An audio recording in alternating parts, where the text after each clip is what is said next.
Hey everybody, it's Ron over here at Becoming Enlightened Together. We're doing another weekly read. So if you're new, a weekly read simply means that I'm taking the energy overall for the week, all 7 days, and that's Sunday through the next Saturday. And then I'm also doing it day by day as well. So I get an overall energy that encompasses the entire week, followed by the daily, uh, you know, read for each day of the week, Sunday through Saturday, as I stated. And then those readings, that I'm doing for today become the past energy when I get to that particular day later on throughout the week. That's pretty much how this works, okay? Now, the overall energy remains the overall energy throughout the entire week. And it's a good one this week, too, by the way. Matter of fact, this week looks like a very powerful week yet again. So that's 2 in a row. All powerful, very powerful. We only have 2 days throughout the week where there's, a little bit of downturn. So the overall energy for this week is Algiz. And again, as I always state when I show this room, Algiz is the one that was made famous more or less by Winston Churchill, or he brought it into popularity, into well-known status.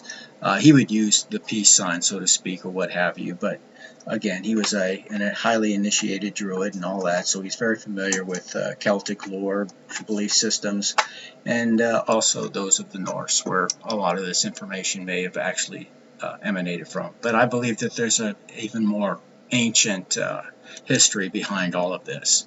Now, just to give a little bit of quick history, the oldest known carving that we have, or something that had runes actually carved on it, was a brooch that was roughly dated about 50 AD. So for 2,000 years, give or take about 10, 20 years, whatever, uh, you know, we know that the runes were actually existed. But you also have to consider that before they started writing these things, they were also used way before that in magical ceremonies and so on. And again, like I said yesterday, I believe it has more to do with cymatics, or the uttering, the tonality of what these symbols represent, more than just the symbol, in and of itself. So it's more than just a sigil, in other words. It's something that encompasses extra dimensional forces or energies, and so on and so forth. And it's a difficult thing to try to explain, because I haven't fully encompassed it all into one neat, understandable and digestible type of meaning yet.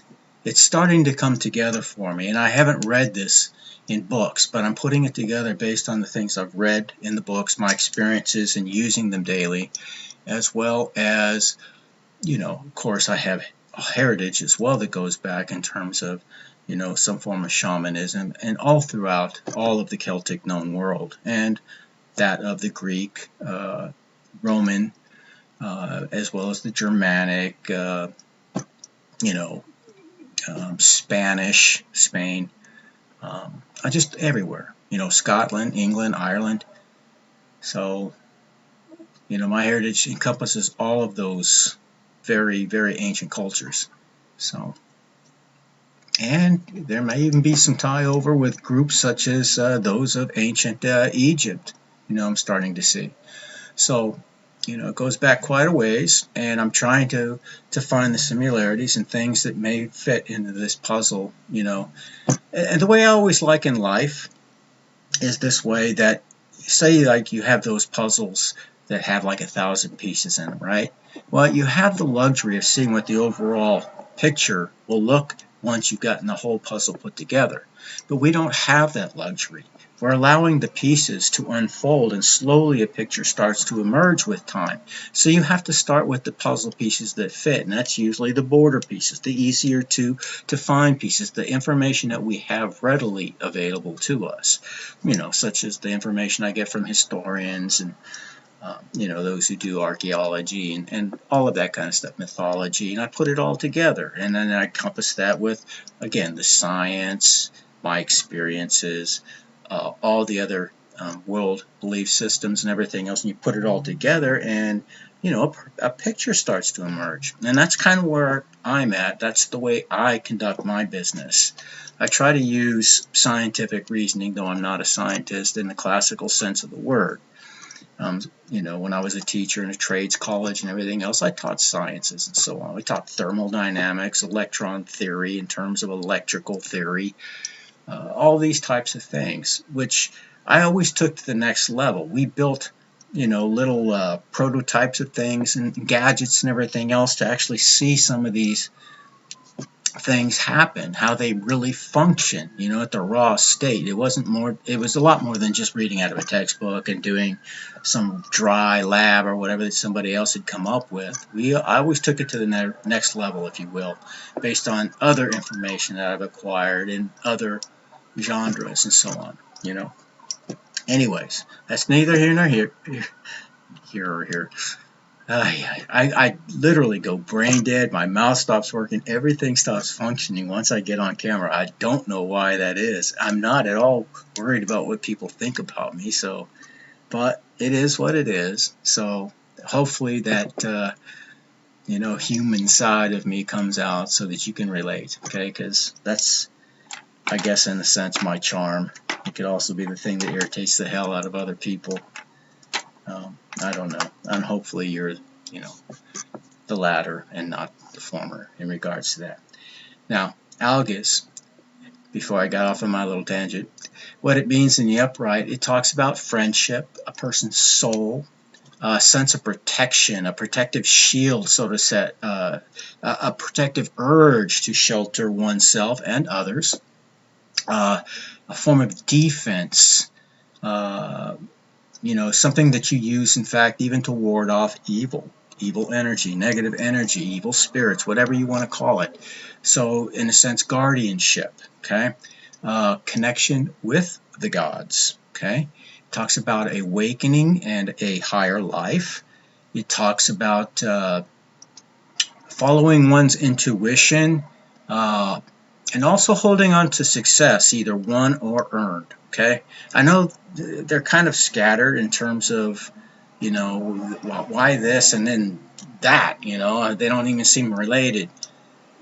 You could make comparisons in some regards to some of these things. I just don't have the time to sit there and do it for each and every rune. So it's going to be applicable where it's applicable, for whom it's applicable. So not all this energy and everything that I utter, and I try to give all the different possible meanings to these energies as they relate, because there's more than one story that's being told here. We have more than one person who, may need to hear about this energy. So their story may differ considerably from somebody else's, and their energy is also here. So if they're watching it, there's something there for them, in other words. Now, the energy for Sunday, which was yesterday, I got a late start on this. I did the reading yesterday, but I didn't get a chance to post it till today. But Sunday's energy was that of Othala.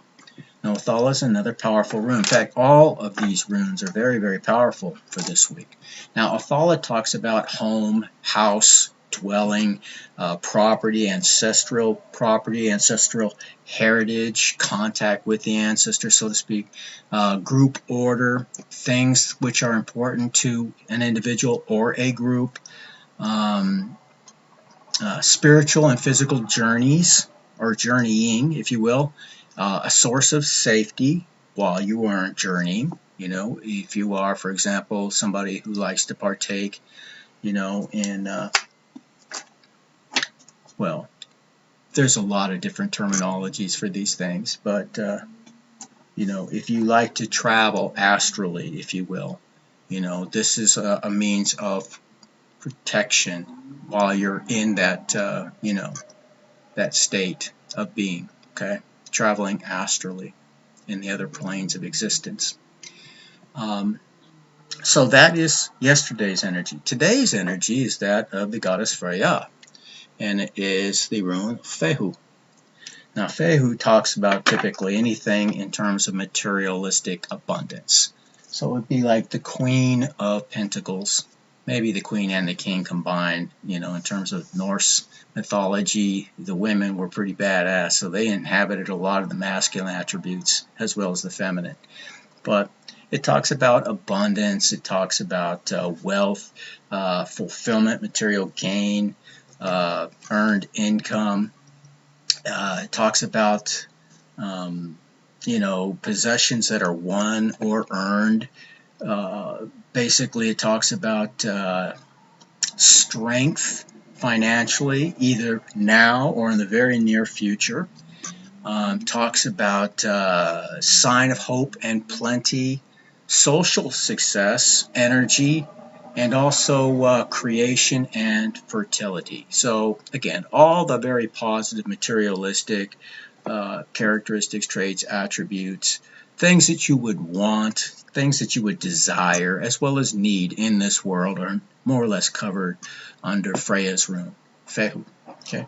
Now, it's also been stated in certain other books that Fehu could actually have some carryover in terms of being also representative of the god Freyr, which is her twin brother, if you were, Frey and Freyr,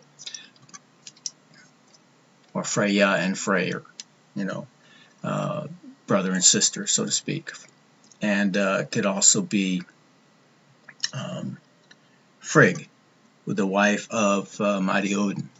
So, I mean, because the name starts with the sound of F and everything else, and Fehu is the letter F in their alphabet. Some writers, I should say, have made those comparisons as well. So there may be more association there than just that single goddess, so to speak. Although she by herself is very, very powerful, so are the others I just mentioned individually. Now, for Tuesday's energy, and I had to scratch this one in myself, in the past. It's really hard to see, but it looks like an arrow, if you will. This is the rune Canas. It looks like this right here, the one I have tattooed on the outside of my hand, and it represents things such as the torch, the flame, the burning, the light bulb going off over your head when you have that moment of clarity or an idea has emerged, something of that nature. Now, however, this is one of the two runes for the week that is actually in the reverse. So what it talks about is terminations, facing up to one's death or to a death. And again, we've been talking a lot about death over the last couple of months because it keeps coming up in one form or another with one rune, sometimes multiple runes in a single reading. So it's important that somebody know that for no other reason than to prepare themselves mentally. Now, you may know who this is, you may not. And I'm sorry that I have to give this kind of information, but if it comes up, I have to believe that there is a very important reason for it, and I'm not going to ignore it. So it also talks about giving up of the old. It talks about disease. So somebody may in fact have a terminal illness of some kind. I don't know. But it does certainly allude to that possibility. It talks about possible breakups. It talks about instability, lack of creativity. Of course, you're not very creative when there seems to be no point to it. I mean, you're not going to be around very long, so I mean, why invest energy into something that I mean, that may be somebody's thinking. I don't know. It talks about nakedness and exposure, so whatever you've done in secret is about to be exposed. Loss of illusions and of false hope. So if you've been holding on to the illusion of some type of false hope, and you have been doing the absolute worst, even if you may not see it that way, but you've been using others, manipulating others, abusing others, stealing, lying, cheating upon others, all the things that are basically talked about in literally every other belief system throughout the world. It's not just a Christian concept. To do right, to do good, the golden rule, do unto others as you have them do unto you. Well, I've taken the liberty of writing a few others down. In Buddhism, it talks about hurt not others, with that which pains yourself. In Christianity, I've just read that. In Hinduism, it talks about treat others as you want others to treat you, or would treat yourself, basically. Islam, it talks about do unto all men as you would wish to have done unto you. Very, very similar, as you can see. In Judaism, it talks about what you yourself hate, do unto no man. In Native American lore, it talks about to live in harmony, for we are all related. And in the Norse belief system, I wrote down, where you know of harm, regard that harm as your own, but of course with the old Viking twist, and give your foes no peace. Oh man, I just love Viking shit, man. It's so awesome. Okay, so kick ass, take names, but be cool otherwise, and look after one another, you know? Alright, now the other one that's also in the negative is on Wednesday, and that's Urus in the reverse. Now ordinarily this talks about strength and vitality, tenacity, and courage. So in the reverse it talks about quite the opposite of having the good health, vitality, and all of those things. It talks about having a weak will, low energy, and again, illness. It talks about missed opportunities, weakness, obsessions, misdirected energy and force domination by others, being enslaved or possibly trying to enslave others through intimidation, through manipulation, whatever it is. You know, I just read to you the, you know, the golden rule in multiple different belief systems, East and West. So, for what it's worth. And it talks about also inconsistencies, ignorance, lust, brutality, violence, callousness, and rashness.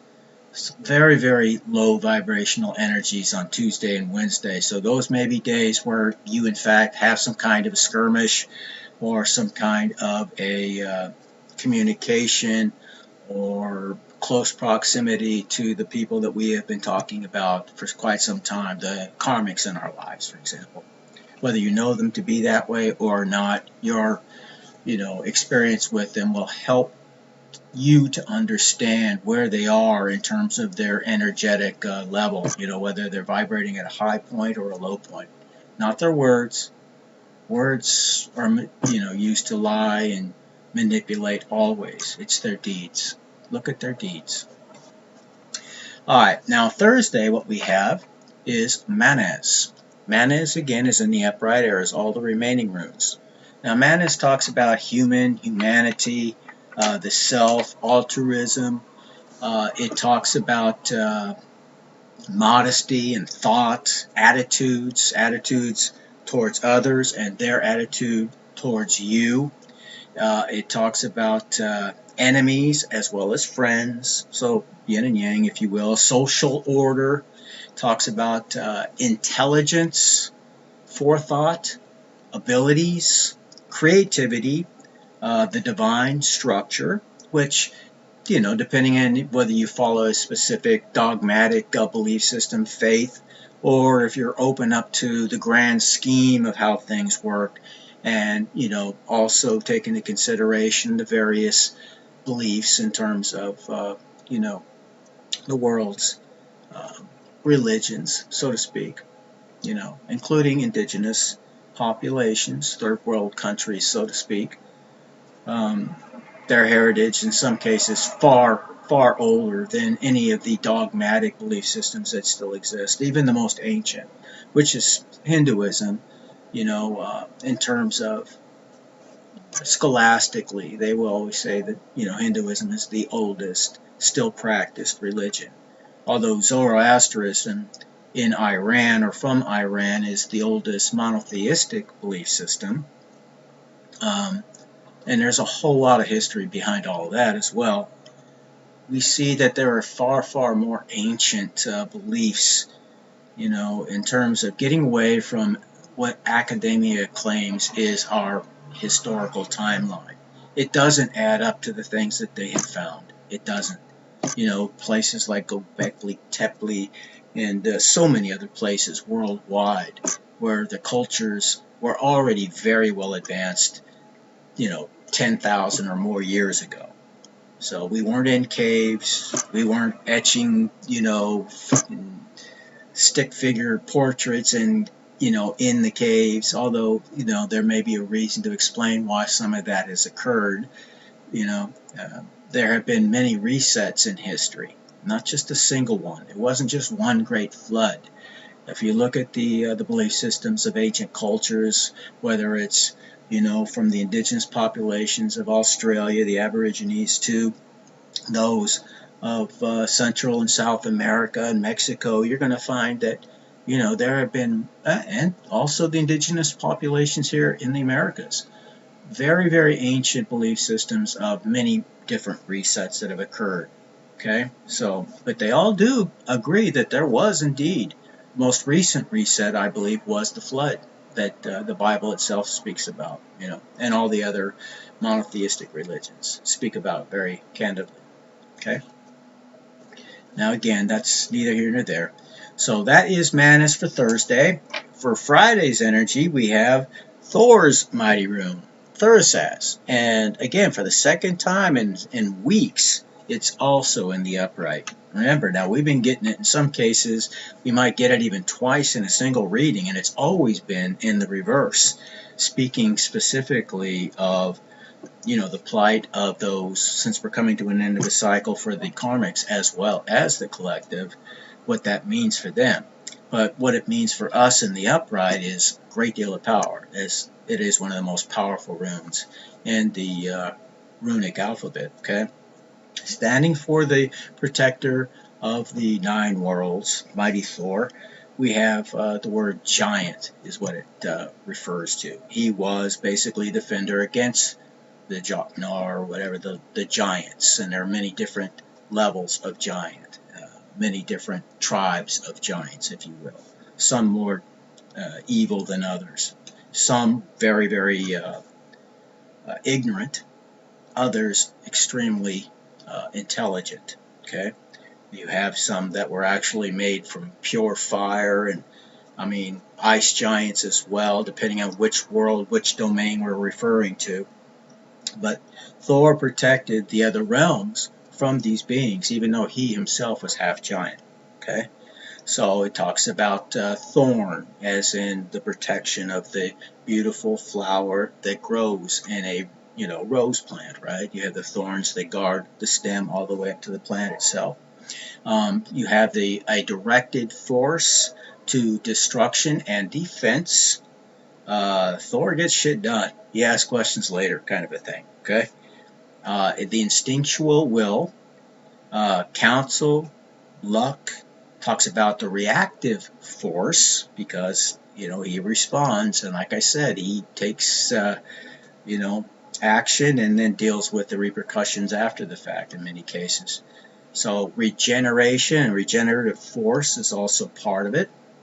It talks about the tendency towards change in general. It talks about a catharsis, a purging. It talks about male sexuality, fertilization, and vital eroticism. Again, there's a lot about sex all throughout, the runic, storylines and everything. They have exactly the same type of melodrama in their, deities that we see also in the regular human melodrama that we call life. Okay, so there was deception, there was great love stories, there's overcoming the greatest of odds together, and fighting even amongst those that were closest to you. So we see this, echoed within the gods' stories and everything else in the Norse belief system.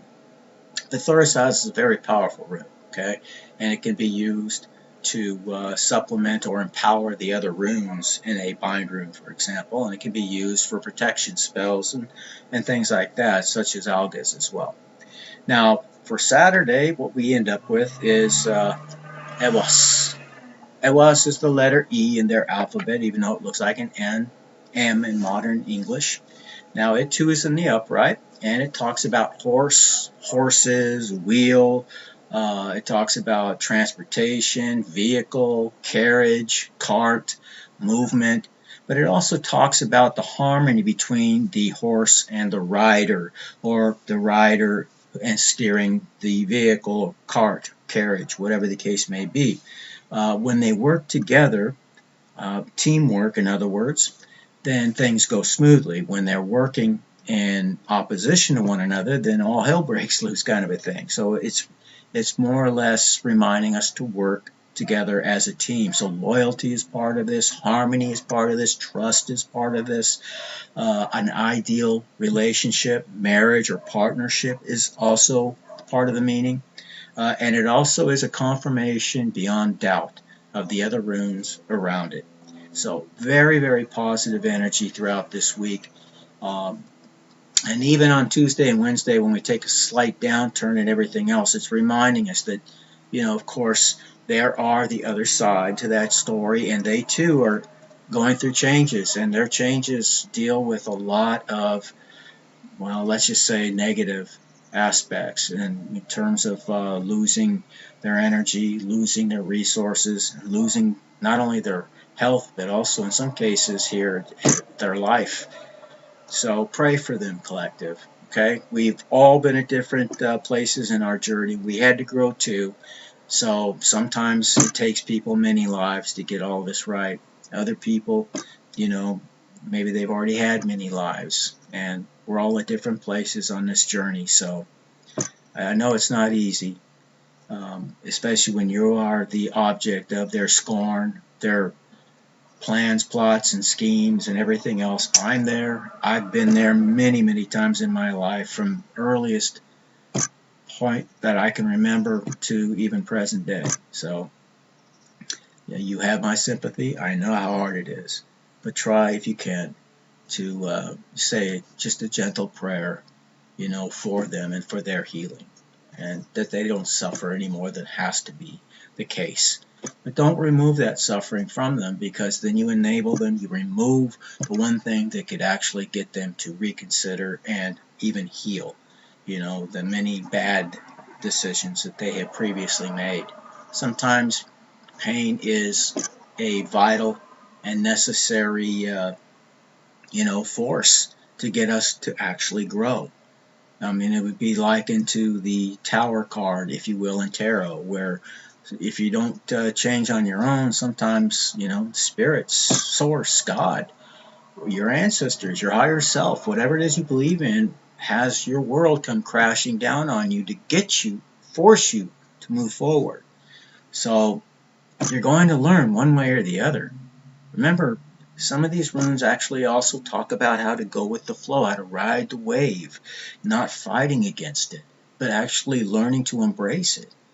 Man, that's what I do, man. I try constantly to find out, the best I can, what the overall plan is, or where my place in this plan actually is. How best can I implement my abilities, my skills, my gifts, in accordance with this plan? I'm not trying to work against it. And there are certain things that come my way that I say, what? Are you sure? And we've all been there. But, every time that I've listened, I come back later on saying, man, I'm glad I did, because now I understand. It may be months, even years sometimes, before these things pan out to such a degree that you can say, damn, if I would not have done this, none of this would have been happening right now. I would not have these things opening up for me, or I wouldn't have been able to do this, that, or the other thing. And I can say, again, with complete honesty, that those things have happened to me many, many times. Even when it comes to relationships, I didn't want to give up. Sometimes I have to give up those relationships or what I desire, to help that other person to grow, even at my own loss. And it was a loss for me.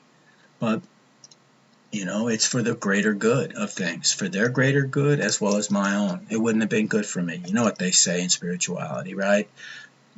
A person's rejection is often God's protection. And again, that is proven to be true for me as well. And I'm sure many of you out there who watch this or will stumble upon this, months or even years later on, You will agree that it's probably happened in your life too.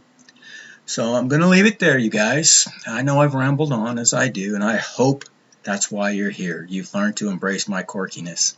I do what I feel compelled to do, and I am a teacher. I've always been a teacher, no matter what I'm teaching or where I'm at, from the Marine Corps to, my particular job specialty and everything else. It's just what I'm here to do. So again, part of embracing my part in this journey. So I wish you all victory, as always. And someday, very, very distant future, we will all meet for that epic battle of Ragnarok, in Valhalla. Okay? Until then, you all take care. God bless.